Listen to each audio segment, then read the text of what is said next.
আজ আমাদের সঙ্গে আমন্ত্রিত অতিথি হিসেবে আছেন সাংবাদিক ও কলামিস্ট জনাব মাহবুব আজিজ। জনাব মাহবুব আজিজ, আপনাকে আমাদের অনুষ্ঠানে স্বাগত জানাচ্ছি। ধন্যবাদ। জনাব মাহবুব আজিজ, আজকে আগস্টের 5 তারিখ 2026। বিবেচনা করেন আজকে থেকে ঠিক 2 বছর আগে 2024-এর 5ই আগস্ট দেশে কী হচ্ছিল, কী একটা পরিস্থিতির মধ্যে আমরা ছিলাম এবং মনে হচ্ছিল যে আমরা যেন পৃথিবী জয় করে ফেলেছি। একটা সরকার, যে সরকার আমাদের উপর চেপে বসেছিল, জনতার ক্ষোভের মুখে সেই সরকারের বিদায় নিতে হয়েছিল, একটা সরকারের পতন ঘটেছিল এবং সেই পতনের সঙ্গে সঙ্গে মানুষের মনে একটা প্রত্যাশাও ছিল যে আমরা কী ধরনের একটা সরকার পেতে যাচ্ছি অথবা কী ধরনের শাসন ব্যবস্থার মধ্যে আগামীতে আমরা যাব। সেই প্রত্যাশা পার্সন টু পার্সন ভ্যারি করেছে। আমি একভাবে ভেবেছি, আপনি একভাবে ভেবেছেন, ভাবনার তো একটা দূরত্ব থাকবেই, কিন্তু আপনার যে প্রত্যাশাটা ছিল তার কতটুকু আপনি আজকে পেয়েছেন বলে মনে করেন, অথবা আজকের দিনে দাঁড়িয়ে আপনি ওই সময়টাকে কীভাবে বিশ্লেষণ করবেন? ধন্যবাদ। আসলে আজকের এই দিনটাতে শুরুতেই আমাদের গভীর শ্রদ্ধা জানাই 24-এর গণ অভ্যুত্থানে যারা প্রাণ দিয়েছেন, আহত হয়েছেন, নিহত হয়েছেন বিপুল সংখ্যক মানুষ। তো এই যে বিপুল প্রাণ ত্যাগ, প্রাণের বিনিময়ে পাওয়া যে আমাদের গণতন্ত্র, জবাবদিহিতার যে আকাঙ্ক্ষা, সেটা আজকে কোন জায়গায় আমরা দাঁড়িয়ে আছি, এটা যদি আমরা একটু হিসাব নিকাশ করতে চাই, তার আগে আমাদের কিন্তু মনে রাখতে হবে যে যত সহজে এটা বললাম বিপুল প্রাণত্যাগের বিনিময়ে, এত সহজ কিন্তু ছিল না 24-এর এই 5ই আগস্টে পৌঁছানো। তার আগের প্রায় 15 বছরের যে টানা দুঃশাসন, বিশেষ করে 3টি নির্বাচন, একটি একক নির্বাচন, তারপরে 18-তে রাতের বেলা এবং সর্বশেষ আমিডামি নির্বাচনের মাধ্যমে আওয়ামী লীগ একটা নির্বাচন ছাড়া এক ধরনের শাসন এবং তাদের ভাষায় গণতন্ত্রের বিকল্প হচ্ছে উন্নয়ন, এরকম একটা পরিস্থিতি এবং সেই জায়গায় কর্তৃত্ববাদ, স্বৈরাচারী যে মানসিকতা প্রচণ্ডভাবে চেপে বসে মানুষের উপরে, এবং সেই জায়গায় বিরুদ্ধ মতের কোনো জায়গা ছিল না। তাদেরকে, আওয়ামী লীগকে যখনই প্রশ্ন করা হতো, ট্যাগ দেওয়া হতো বিএনপি, জামাত, অগ্নি, সন্ত্রাসী ইত্যাদি। এবং এরকম একটা রুদ্ধশ্বাস পরিস্থিতিতে আপনার মনে পড়বে যে 24-এর গণ অভ্যুত্থানের সূচনাটা কিভাবে, একটা কোটা আন্দোলন, এবং সেই কোটা আন্দোলন একটা পর্যায়ে গিয়ে 36 দিনের আন্দোলন, এবং সেই জায়গায় আপনি যখন 16 তারিখে আবু সাইদ মারা গেলেন, তারপর খুব দ্রুত গতিতে পট পরিবর্তন হতে শুরু করলো এবং সকল মানুষের দল মত নির্বিশেষে প্রত্যেকটা মানুষের যে পিষ্ট হয়ে যাওয়া তাদের আকাঙ্ক্ষা সব গিয়ে যুক্ত হলো ছাত্রদের এই কোটা আন্দোলনের সঙ্গে।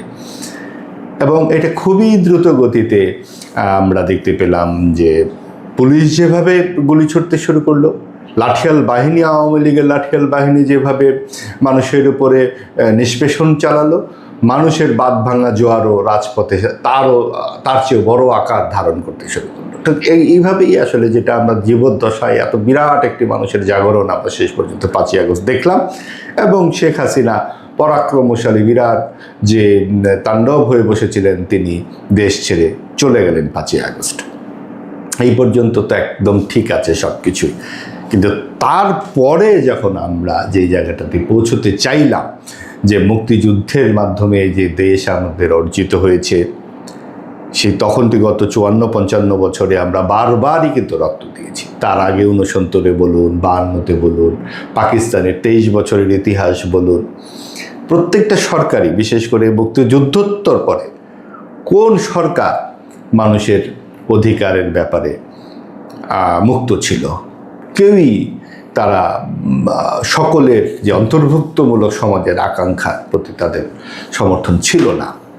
আমার ও আমাদের দলের সব কিছু এবং আমার বিরোধীরা ব্রাত্য, তার অপান্তেয়, তার অশ্রদ্ধেয়, এই যে একটি পরিস্থিতি আমাদের সমাজে দীর্ঘদিন ধরে চলে আসছিল, সেইটাই কিন্তু মীমাংসা হওয়ার কথা 24-এর গণ অভ্যুত্থানে। একই পাটাতনে সবাই আসবে, যেটা ছিল বৈষম্য বিরোধী ছাত্র আন্দোলন। তো বৈষম্য বিরোধী ছাত্র আন্দোলন থেকে বৈষম্যহীন সমাজের যে আকাঙ্ক্ষা, আমরা সেখানে বাম দলের ছাত্রদেরকে দেখেছিলাম, আমরা অসাম্প্রদায়িক গান শুনেছিলাম, জন্ম আমার ধন্য হলো, মুক্তির মন্দির সোপানতলে, বঙ্গবন্ধুর বাংলায় বৈষম্যের ঠাঁই নাই, এই স্লোগান আমরা শুনেছি তখন নাহিদ ইসলামের কণ্ঠে। এই সমস্ত তরুণদের মুখে আমরা বঙ্গবন্ধুর নানান রকম গুণকীর্তন, নানান রকম কথাবার্তা শুনেছি। কিন্তু 8ই আগস্ট অন্তর্বর্তী সরকার ক্ষমতায় আসবার পর পুরো পাল্লাবদল হয়ে গেল। আমরা ডানপন্থার সম্প্রসারণ দেখলাম, মুক্তিযুদ্ধের ইতিহাস নিয়ে বিতর্ক দেখতে শুরু করলাম। এরপর যা হলো তা আপনিও খুব ভালো জানেন। না, আমি বলতে যাচ্ছি যে আপনি তাহলে যে প্রত্যাশা থামলেন, তার মানে অন্তর্বর্তীকালীন সরকার যখন শুরু হলো, মানে বিশেষ করে ডক্টর ইউনূসের নেতৃত্বে যে ক্যাবিনেটটা যাত্রা শুরু করলো, তাদের কর্মকাণ্ডে আমরা যেন দেখলাম যে 71-কে প্রথমে দেখলাম যে 71 এবং 24-কে পাশাপাশি আসনে বসানোর চেষ্টা, তারপরে এক পর্যায়ে 71-কে বাতিল করে দেওয়ার একটা প্রচেষ্টা, বঙ্গবন্ধুকে বাতিল করা মানে 71-কে বাতিল করা। তো বঙ্গবন্ধু ছাড়া 71 হয় না রে ভাই, বঙ্গবন্ধুকে বাতিল করে দেওয়া এবং বঙ্গবন্ধুকে এই স্বৈরাচারের প্রথম আইকন হিসেবে দেখানো, ফ্যাসিবাদের আইকন হিসেবে দেখানো, এই যে প্রবণতাটা ছিল, সেই প্রবণতার মধ্যে আবার একটা আমরা কথা শুনতে পেলাম, সেটা হলো সংস্কার। মানে একটা ওই মানে গাধার সামনে মূলো ঝুলানোর মতো একটা সংস্কারের মূলও কিন্তু ঝুলিয়ে দেওয়া হলো। তো এই মূলটাকে আপনি কীভাবে দেখবেন? এই যে সংস্কার যে জিনিসটা করা হচ্ছিল ওই সময় তারা করছিল, সেটাকে আপনি কিভাবে মূল্যায়ন করবেন? জি, আপনি ঠিকই বলেছেন যে গাধার সামনে যেভাবে মূলো ঝুলিয়ে দেওয়া হয়, এবং এই সময়ে এতগুলো মূলোর আমদানি হয় যে বাজারে বোধহয় আর সাধারণ মূল্য ছিল না। সব অন্তর্বর্তীকালীন সরকারের হাতেই ছিল এবং তারা একটি করে মূল্য কয়েকদিন পর করে বের করতে শুরু করলো। যাদের বাংলাদেশি পাসপোর্ট নাই তাদের হাতে চলে গেল বাংলাদেশের সংবিধান লিখবার গুরুদায়িত্ব। তারা তাদের কিংভূত চিন্তা জাতির উপর চাপিয়ে দিতে শুরু করলো, যারা জীবনে একটা ইউনিয়ন পরিষদের নির্বাচনের অভিজ্ঞতা নাই, বাংলাদেশের নির্বাচন কী করে হয় যারা জানে না, জীবনে কোনো দিন কোনো নির্বাচনে তাদের অভিজ্ঞতা নাই, পাবলিক নির্বাচনে, তারা ঠিক করলেন বড় রাজনৈতিক দলগুলো কিভাবে চলবে। তারা একটা মুসাবিদা তৈরি করলেন এবং দিনের পর দিন এভাবে যে 9 মাস তারা সংস্কার নিয়ে আলোচনা শুরু করলেন। 11টি কমিটি হলো সংস্কারের, তার মধ্যে একটির প্রতিবেদন নিয়ে বেশি কথা হয়, সেটা হচ্ছে সংবিধান সংস্কার, যেটার আলী রিয়াজ সাহেব ছিলেন এটার প্রধান। এবং তারা এমনভাবে একটা বন্দোবস্ত করলেন যেটা জুলাই সনদ, এবং সেই ভূমিকায় দেখা গেল যে তারা যে ভূমিকাটা পরিচিতিমূলক একটা লেখা লিখেছেন, সেখানে পাকিস্তানি হানাদার বাহিনী 25শে মার্চে বাংলাদেশের নিরীহ জনগণের উপরে আক্রমণ করেছে, এই কথাটি লেখা। অর্থাৎ হানাদার বাহিনী, পাকিস্তান শব্দটাই নাই, কিন্তু হানাদার বাহিনী আক্রমণ করেছে। সরকারিভাবে বলা হচ্ছে পাকিস্তানকে হানাদার বাহিনী। সে তৎকালীন সরকারের সময় সেই বিসিএস পরীক্ষা হয়েছে, সেই বিসিএস পরীক্ষায় মুক্তিযুদ্ধ হয়ে গেছে, প্রতিরোধ যুদ্ধ। আমরা দেখতে শুরু করলাম যে মব সন্ত্রাস হচ্ছে, যেখানে সেখানে আপনার আইন মানুষ নিজের হাতে তুলে নিচ্ছে, আইনের শাসন একেবারে অনুপস্থিত হয়ে গেল। আপনি বলতে পারেন যে পুলিশের যেই অমানবিক কার্যক্রম ছিল আওয়ামী লীগের শেষ সময়ে, পুলিশ বাহিনী অনুপস্থিত হয়ে গেছিল, কী করে তারা পারবে। তাহলে গোপালগঞ্জে কি করে তারা দমন করলো, 5 জন নিহত করে। অর্থাৎ সরকারের হাত কিন্তু শক্তই ছিল, চাইলে তারা পারত। তারা চায় নাই বলেই 32 নম্বরে 3বার বুলডোজার গেছে। বুলডোজার পকেটে নিয়ে যাওয়া যায় না, বুলডোজার সরকারিভাবেই গেছে এবং সেখানে বুলডোজার 3বার এই বাড়ি ভেঙেছে 32 নাম্বার। আপনি দেখুন যে তখন যেখানে সেখানে আপনার এক বীর ভদ্রলোককে পুড়িয়ে কবর থেকে তুলে পুড়িয়ে মারা হয়েছে। তার না, মারা হয়েছে না, সে মারাও মানে মৃতই ছিল। হ্যাঁ হ্যাঁ, মৃতটাকে কবরে তো আসলে জীবিত থাকে না, মৃতকে আবার তুলে পোড়ানো হয়েছে। তারপরে যে মোফাজ্জল বলে বোধ হয় এক যুবককে ভাত খাইয়ে খাইয়ে খাইয়ে খাইয়ে বিশ্ববিদ্যালয়ে মারা হলো। মানে বিভৎসতার চূড়ান্ত হয়ে গেল চারপাশে, সরকার নির্বিকার নির্লিপ্ত, এবং দেখা গেল যে সরকার তখন নতুন এক ধরনের বয়ান উৎপাদন করতে ব্যস্ত, এক ধরনের ন্যারেটিভ মুক্তিযুদ্ধের। 47 নিয়ে খুব কথাবার্তা শুরু হলো, জিন্নার জন্মদিন পালন করতে শুরু করলো, চারদিকে একটা হই হই রব, যেন পাকিস্তান ফেরত এসে গেছে। একদম সবার মধ্যে ফুর্তি, তাদের এই অন্তর্বর্তীকালীন সরকারের একটি অংশের মধ্যে ফুর্তি। 47, 40, তারপরে কেউ কেউ শুরু আরও দূরে চলে যায়, পারলে চাঁদে চলে যায়, যে বানর কলা খেয়েছিল না কলা বানর খেয়েছিল, এই নিয়ে বিতর্ক শুরু হয়ে গেল। যে যার মতো করে মুক্তিযুদ্ধ ঢাকার সঙ্গে যে করাচির ডাইরেক্ট ফ্লাইটও চালু হয়ে গেল। হ্যাঁ, এবং সেটাতে বিনা পয়সায় অনেকে যেতে শুরু করলো, ভিসা মুক্ত যাতায়াত শুরু হলো পাকিস্তান বাংলাদেশের মধ্যে। মানে একদম পেয়ারের পাকিস্তান এখানে। না, আপনি আমাকে বলেন পাকিস্তানের সঙ্গে যদি সুসম্পর্ক হয় এটা খারাপ কি? এটা ভালোই তো, একটা মুসলিম কান্ট্রি। এবং ওখানে যারা আমি আপনাকে একটু অন্যদিকে যে একটু বলি যে আমার কাছে ভারতে গিয়েছে, পাকিস্তানে গিয়েছে এমন অনেক লোকের সঙ্গে কথা হয়েছে, তারা কিন্তু এটা আমাকে বলেছে যে ভারতে গেলে ভারতের ইমিগ্রেশনে আমাদের প্রতি যেভাবে তাকায়, যেরকম সন্দেহের চোখে তাকায়, পাকিস্তানে গেলে নাকি পাকিস্তানের এয়ারপোর্টের ইমিগ্রেশনটা আমাদেরকে একদম জড়ায় ধরে যে আমাদের ভাই এসেছে। তো এই যে অভিজ্ঞতাটা, এটা যদি বাড়তি হয়, বাড়ে, মন্দ কি? না, আসলে তো মন্দ ব্যাপারটা না। বিষয়টা হচ্ছে কি, যখন যার সঙ্গে আমাদের একটা রক্তাক্ত সম্পর্ক জড়িত, সেটা যদি হঠাৎ করে প্রেমে রূপান্তরিত হয়, রক্ত থেকে প্রেমে এলো কী করে, এই ইতিহাসের গ্রন্থিটুকুই আসলে জরুরি, যে আপনি কিসের বিনিময়ে এটা করছেন। আপনি যেই এয়ারপোর্টে আপনাকে প্রশ্ন করে, যে এয়ারপোর্টে আপনাকে আটকিয়ে দেয়, সেটা কিন্তু আপনার পাসপোর্টের ওজনের উপরে ডিপেন্ড করে। এবং সেখানে ভারতে তো প্রচুর লোকজন আসছে, বা পাকিস্তানে তো বাংলাদেশ সেভাবে যায় না, সেই জায়গা থেকে হয়তো এটা হতে পারে। কিন্তু বাংলাদেশের পাসপোর্ট যখন আপনার মূল্যবান হয়ে উঠবে, তখন ভারত কিন্তু তখন আপনাকে প্রশ্ন ওইভাবে করবে না। কিন্তু যেহেতু প্রতিবেশী দেশ, বিভিন্ন ধরনের নানান রকম বিষয়গুলো এখানে আছে, তার মানে ভারত আর পাকিস্তানকে এক পাল্লায় মাপার এখানে সুযোগ নাই। আপনার পাকিস্তানের সঙ্গে আমাদের অমীমাংসিত বহু ঘটনা আছে, এবং সেই সমস্ত বহু ঘটনা আপনি যদি একদম ভুলিয়ে দিতে চান, যে কি করে আমাদের 25শে মার্চ থেকে শুরু করে তারপরে আমাদের যে নানান রকমের দেনা পাওনা সব কিছু আমরা ভুলে যাব হঠাৎ করে 24শে আগস্টের, মানে 24 সালের 5ই আগস্টের পরে, এই ধূম্র শলাকাটার নাম কি? এই ধূম্র শলাকাটার নাম হচ্ছে এক ধরনের বাটপারি। এই বাটপারির কারণেই আমাদের মনে সংশয়। কারণ আপনি যেই 24শে আগস্টের যে বর্ণনা আমরা দিচ্ছিলাম, সেখানে কিন্তু পাকিস্তান অভিমুখী যাত্রা ছিল না, কোথাও ছিল বাংলাদেশ অভিমুখী যাত্রা। আমরা ভারতের দিকেও যাব না, আমরা পাকিস্তানের দিকে যাব, আমরা তো বাংলাদেশের দিকে যাব। বাংলাদেশ কোনটা? বাংলাদেশের মাসুদ ভাই, আমি দুটো বাক্য বলতে চাই। সেটা হচ্ছে, বাংলাদেশ হচ্ছে দুটো, একটা বাক্য হচ্ছে যে আমাদের যে মুক্তিযুদ্ধের মূল চেতনাটা, ধর্মনিরপেক্ষতা, সমাজতন্ত্র, গণতন্ত্র, জাতীয়তাবাদ, এই দিকে আমরা গেলাম না কেন? আচ্ছা, আমি আরেকটা কথা আপনাকে জানতেই চাচ্ছি। সেটা হলো, যখন ধরেন 5 আগস্টে শেখ হাসিনা মানে সরকারের পতন ঘটল, তারপর 3 দিন কোনো সরকার দেশে ছিল না। 8 আগস্টে ডক্টর ইউনূসের নাম ঘোষণা করা হলো যে উনি প্রধান উপদেষ্টার দায়িত্ব নিতে যাচ্ছেন। যখন প্রথম আপনি শুনলেন যে ডক্টর ইউনূস দায়িত্ব নিতে যাচ্ছে প্রধান উপদেষ্টা হিসাবে, জাস্ট এইটুকু, আপনার মনে কি ওনাকে ঘিরে কোনো প্রত্যাশার জন্ম নিয়েছিল? আমার কিন্তু নিয়েছিল। আমি বলে রাখি আপনাকে, আমি কিন্তু ভেবেছিলাম যে এবার যেহেতু উনি কোনো পলিটিক্স করেন না, কোনো রাজনীতির সঙ্গে কোনো সম্পর্ক নাই, আমি ভেবেছিলাম এইবার বোধহয় দেশটাকে, জাতিটাকে উনি ঐক্যবদ্ধ করার একটা চেষ্টা নেবেন। এই ধরনের একটা প্রত্যাশা আমার শুরুতে ছিল। আমি এটাও ভেবেছিলাম যে ওনার আন্তর্জাতিক একটা প্রচুর যোগাযোগ আছে, হয়তো আমরা আন্তর্জাতিকভাবে অনেক দেশের সঙ্গে কানেক্টেড হতে পারবো। আমাদের অর্থনৈতিকভাবে, উনি অর্থনীতিবিদ, অর্থনীতিতে প্রচুর আসবে, এই ধরনের কোনো চিন্তা আপনার মধ্যে ছিল কিনা?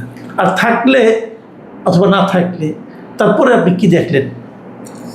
ব্যক্তিগতভাবে আমার তো খুবই বড় রকমের প্রত্যাশা ছিল মোহাম্মদ ইউনূস সাহেবের প্রতি।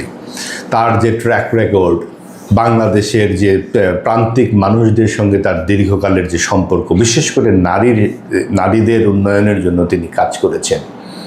কাজেই এটা তো একটা আমাদের জন্য একটা সুবর্ণ সুযোগ ছিল একটা, যেহেতু তিনি কোনো রাজনৈতিক এজেন্ডা তার থাকবার কথা নয়, তিনি একটা রেশনাল মানুষ, প্রগতিশীল মানুষ, এবং মানুষের বিভিন্ন ধরনের কুপমণ্ডকতার বিরুদ্ধেই তো আসলে তার যে গ্রামীণ ব্যাংকের যাত্রা, এটাই তো আমরা জানতাম।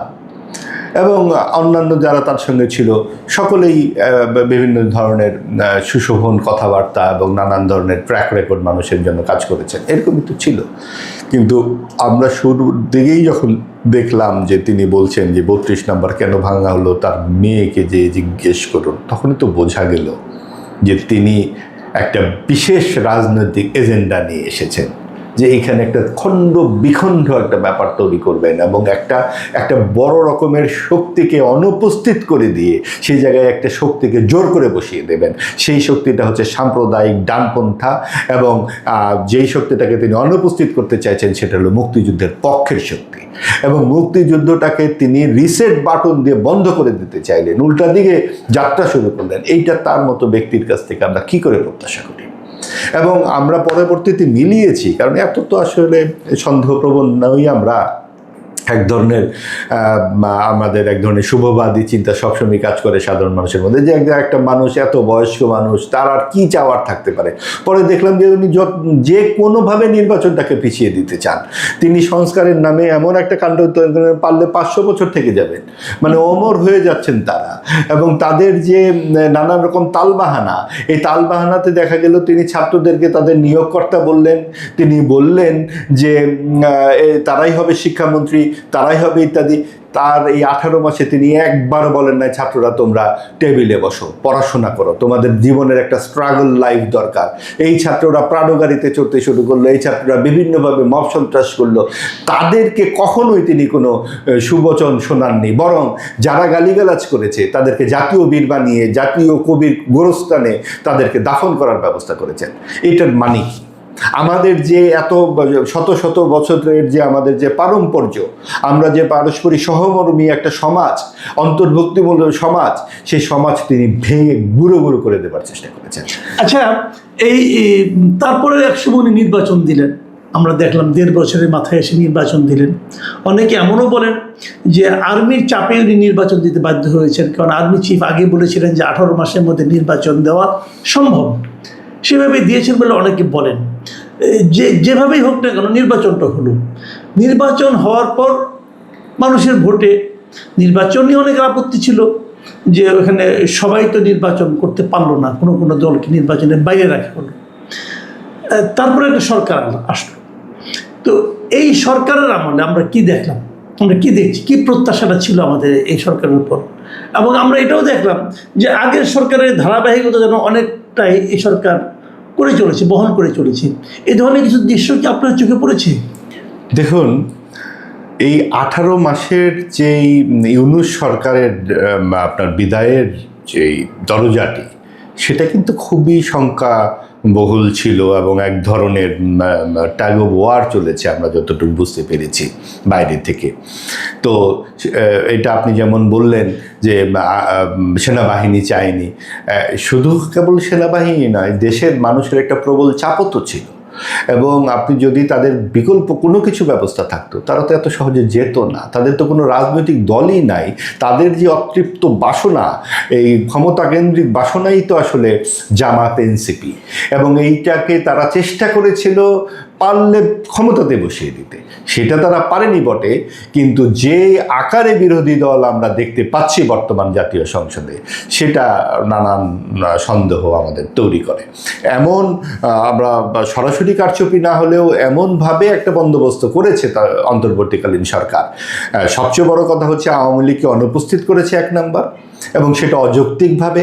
কারণ যে কোনোভাবে আপনি বলেন, যে কোনো বুদ্ধিতে আপনি একটা বাংলাদেশের মুক্তিযুদ্ধের যে প্রধান রাজনৈতিক দল, তাকে আপনি বলছেন যে নির্বাচনে আসতে দেবেন না, নিষিদ্ধ ঘোষিত করা হয়েছে, 14 বছরের জেল দেওয়া হবে, আপনি 4-5 কোটি লোককে আপনি জেলকে দিয়ে দেবেন। তো কেন আপনার এত ব্যক্তিগত রাগ কেন? যারা খুন করেছে, যারা হত্যা করেছে, তাদেরকে আপনি ফৌজদারি আইনে বিচার করবেন, তাদেরকে আবার যুদ্ধাপরাধের সাথে আপনি যুক্ত করলেন, দিয়ে টোটাল জিনিসটাকেই আপনি একটা ফাফা ব্যাপার উপরে দাঁড়িয়ে দিলেন। এইরকম একটা পরিস্থিতিতে, এবং বিশেষ করে আপনার মনে পড়বে গণভোটের যে প্রশ্ন, একটি প্রশ্ন যে উচ্চ কক্ষে আনুপাতিক হারে বসিয়ে দেবার যে ব্যাপারটা, এটা তো বিএনপি কখনোই রাজি হয়নি। তাহলে কেন এই প্রশ্নটি করা হলো? কারণ এই উচ্চ কক্ষে 100 জনের মাধ্যমে যতই তারা চেষ্টা করুক না কেন, যে বাংলাদেশের মানুষ তো আসলে শেষ পর্যন্ত রাজনৈতিক সচেতন, তারা তো এইভাবে ডানপন্থীদেরকে ভোট দেবে না। এবং সেই কারণে শেষ চেষ্টা হিসেবে উচ্চ কক্ষে একটা এমন বন্দোবস্ত করবার চেষ্টা করা হয়েছিল যাতে তারা পুরো জিনিসটাকে হাতের মধ্যে রাখতে পারে। সেইটা বিএনপি ম্যাচিউর রাজনৈতিক দল হিসেবে প্রাথমিকভাবে রাজি হয়েও যখন জিতে এসেছে 2/3, এখন আর গণভোট নিয়ে তারা কিন্তু রাজি নয়। কারণ এই আনুপাতিক হারে উচ্চ কক্ষ মানার তো কোনো প্রশ্নই ওঠে না। দেশের মানুষ এমনিতেই গরিব মানুষ, 300 এমপির এত কিছু নিয়ে চলাই তো একটা কঠিন ব্যাপার। আরও 100 লোক কী কারণে দরকার? তাদের এত বিলাস বেসনের প্রয়োজন তো নাই দেশের উপরে। না, কিন্তু গণভোটে তো জনগণ রায় দিয়েছে, এবং তারও চেয়ে বড় কথা, এই গণভোটকে অনেকে অবৈধ বলছে যে এই গণভোট এরকম হতেই পারে না, সেটা নয় মানলাম। কিন্তু বিএনপি তো মানে পুরো নির্বাচনী প্রচারণার সময় তারা তো গণভোটে হা ভোট দেওয়ার জন্য তারা তো আপনার জনগণকে আহ্বান জানাইছে। এখন যে আহ্বান বিএনপি জানাইলো, এবং বিএনপির যিনি প্রধান তিনি নিজেও বলেছেন যে আপনারা হা ভোট দেন গণভোটে, তো উনি তো গণভোট দিতে বলেছেন। এখন যেটাতে জনগণকে উনি উৎসাহ দিলেন দেওয়ার জন্য, অনুরোধ করলেন, সেটাকে উনি যদি অস্বীকার করেন, তাহলে এটা কি এক ধরনের হিপোক্রেসি হয়ে যাচ্ছে না? দেখুন, আপনি যখন আমার সঙ্গে হিপোক্রেসি করবেন পুরো জাতির সঙ্গে, আপনি গণভোটের 4টি প্রশ্ন তৈরি করেছেন, 9 মাস আলোচনা করেছেন, এই 4টি প্রশ্ন কার সাথে আলাপ করলেন? বিশেষ করে আনুপাতিক হারের যে বিষয়টা, উচ্চ কক্ষের যে বিষয়টা, উচ্চ কক্ষ তো আপনার যেই সিট, যে প্রাপ্ত সিটের আনুপাতিক হারে হবার কথা বিএনপির মতে, সেটাকে আপনি প্রাপ্ত ভোটের আনুপাতিক হারে কেন করছেন? এইটাই তো সবচেয়ে বড় শুভঙ্করের ফাঁকি, যে আপনি এবং সেখানে উচ্চকক্ষ পুরো নিম্নকক্ষকে নিয়ন্ত্রণ করতে যাচ্ছে, এবং সেইভাবে একটা সাম্প্রদায়িক চিন্তা আপনার সংবিধানের উপরে বসিয়ে দিতে চাচ্ছেন। এগুলো কিন্তু খুব ছোট ব্যাপার নয়। আপনি তখন বিএনপি যদি গণভোট নিয়ে আপত্তি জানাতো, তারা তো নির্বাচনই করতে চাইতো না, নানান তাল ভানা এটাকে আরও পেছাতো। এবং সেই জায়গায় যেখানে মব সন্ত্রাস হচ্ছে, মানুষ বেরোতে পারছে না, কোথাও আইন কানুন নাই, বিএনপির পক্ষে আর কী করার ছিল? তারা তখন তড়িঘড়ি করে যা বলেছে হ্যাঁ হ্যাঁ করেছে। পুরো নির্বাচনী প্রচারণায় একটিবার তারেক রহমান একবার মাত্র বলেছেন গণভোটের কথা, হ্যাঁ পক্ষে একটা বলতে হয়, ভদ্রতা করে বলেছেন। কিন্তু সেই ক্ষেত্রে এটাও তো ঠিক, আপনি আমাকে জুতা দেবেন আর আমি সেই জুতা মালা বহন করে চলবো, সেটা তো হয় না। অন্তর্বর্তীকালীন সরকার তো গণভোটের নামে জুতা দিয়েছে, তো সেই জুতা তো বহন করবার দরকার নাই জাতির। এবং এই যে আপনি বলেন মানুষ হ্যাঁ ভোট দিয়েছে, মানুষ কি হ্যাঁ ভোট না ভোট কিছু বুঝেছে নাকি? 4টা প্রশ্ন আপনি যে কোনো একটা র্যান্ডম একটা মানুষকে, সাধারণ মানুষকে জিজ্ঞেস করেন তো, ভাই 4টা প্রশ্ন কি, কেন আপনি হ্যাঁ ভোট দিয়েছেন? আমরা তো দেখেছি, আমরা তো সে বহু মানুষ, নারী পুরুষের সাথে কথা বলেছি, কেউ কিছু জানে না। হ্যাঁ মানে সরকার বলছে আচ্ছা দিলাম, সরকার তাড়াতাড়ি চলে যাক, তারা এইটাই বুঝেছে। হ্যাঁ মানে হচ্ছে হ্যাঁ দিলে সরকার তাড়াতাড়ি যাবে। আচ্ছা, আমরা অনুষ্ঠানের শেষ দিকে চলে এসেছি। জি, আমি একটা জিনিস জানতে চাচ্ছি, যেটা আমি একদম শুরুতে জিজ্ঞাসা করেছিলাম, যে এত কিছু হলো, উত্থান পতন অনেক কিছু হলো, আমরা 2 বছর পার হয়ে গেলাম সেই 24-এর 5ই আগস্টের পর, আরেক 5 আগস্ট আজকে সরকার কেমন চালাচ্ছে দেশ?